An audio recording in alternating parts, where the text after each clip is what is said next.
እንጂ ሰገዳ አላለም። የአክብሮት ስግደት ነው አለ እንጂ ሰገዳ አላለም። እኛ ምን አገባን? እና ያንን ግን አንፈርድም። ናቲ የፋላጊ ታምር እኮ ነገር።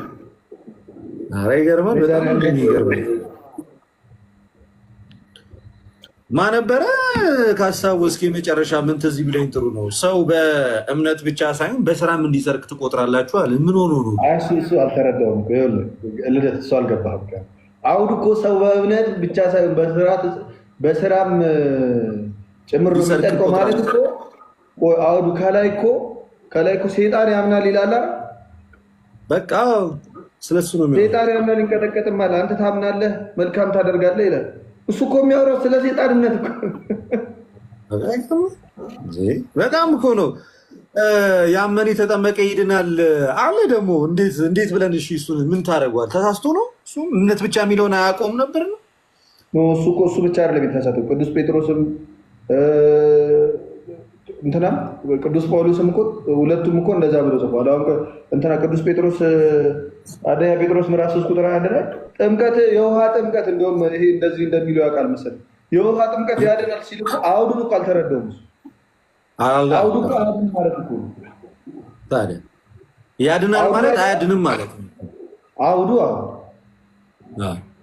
መጽሐፉ ቢልም እናነባለን ግን አንቀበልም። እንሰማለን ግን መጽሐፉ ቢል እንሰማለን ግን አንፈርድም። ያድናል ይላል መጽሐፉ፣ አውዱ ግን አያድንም።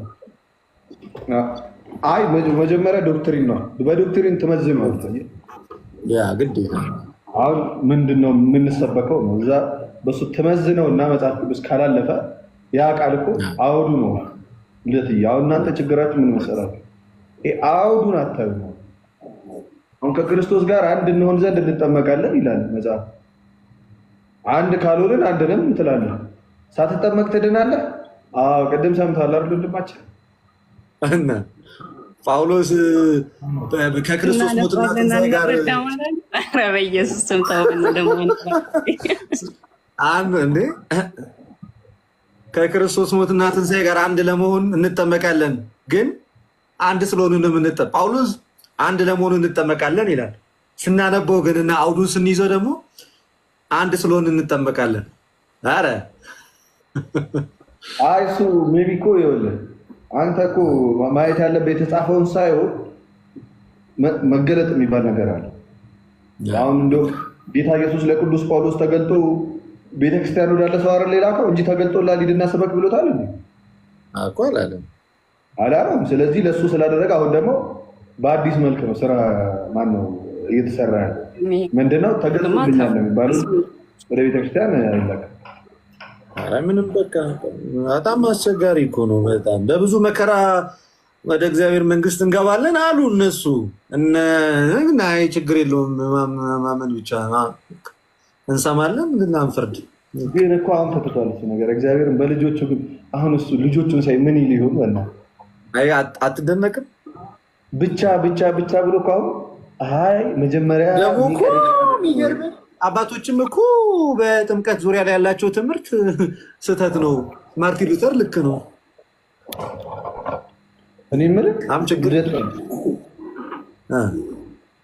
አሁን እሱ ብድግ ብሎ ቢያቸው እንደዚህ አይ ሰው በእምነት ብቻ ሳይሆን ካመነ በኋላ ግዴታ ማስረት አለበት ሲሉ ልጆቹ ሲያይ ምን ይላል? አይ ከንቱ ልፋት የሚል አይመስልም? አረ በጣም ነው የሚጸጸተው። እኔ ለጳውሎስ ራሱ ከጳውሎስ መልእክት ጠቅሰው የሚከራከሩት ይመስለኛል ቢያገኙት። ኑሐሚን ሰላም ብለናል። እንኳን ደህና መጣ ኤርሚ የኛ ጠንበለን። እኔማ ነጠላ እየቋጨሁ ልሰማችሁ ነበር። ነጠላ እየቋጨሁ አንተ ኤርሚ ደህና ነሽ እንኳን አትልም? ለነገሩ ነጠላ ለብሼ ሰላም ነው ወይ? እንዴት ናችሁ? ሰላም ነው። በክርስቶስ ፍቅር ትዋደዳላችሁ። ደስ ይላል በጣም በእውነት። አንተንም እወድሃለሁ። ባይ ዘ ዌይ እኔ ሀብ ገርል ፍሬንድ ሳይሆን እጮኛ አለኝ እና እባክህ ይደብራታል። እንደዚያ ነገር አይም ሲሪየስ እየተሰክስ ካልሆነ አትፋቱኝ ነው። እንትን አለ እኔም እጮኛ ልጅ ስለሆነ እጮኛ ይዣለሁ እንዳይደብረው እንደዚህ እንዳትሉ። ከዚህ በኋላ ሁላችሁ ለጆሲም ነግሯለሁ እንደ አረፍቱኝ እኔ በሰላም ራሳችሁ ናችሁ። አንዴ መነጽር አንዴ ምናምን ትቃሪ በይወት ሁለት ጊዜ ያገኛት ልጅ በግድ ካልተጠበቃችሁ ብላችሁ የት ልታደርሱለት? ተው። በሉተር ሲኦል ውስጥ በቆሎ እየጠበሰ ነው አሉ በሰዓት ኮመንት እኮ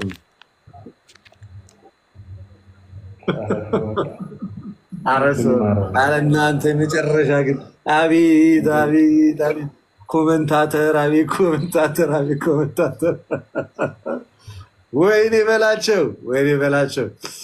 አንዱ ምን እንደሚል ታውቃለህ? የእንትን ዶክተሪን አለና መጽሐፏንም ታነባለች ከኪሷም ተተረጉማለች።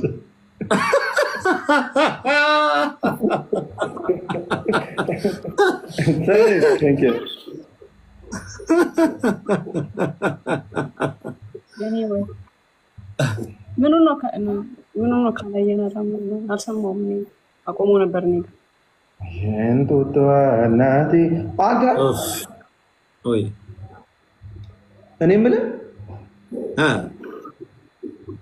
ቆይ ቅዱስ ዮሐንስ በምን ተአምር ነው ራእይ 15:13 ላይ ምድር ላይ ሆኖ የሰማዩንም የምድሩንም ከምድሩም ውሃ ውስጥ ያለውን የሰዎችን ምስጋና ሲሰማ የነበረው?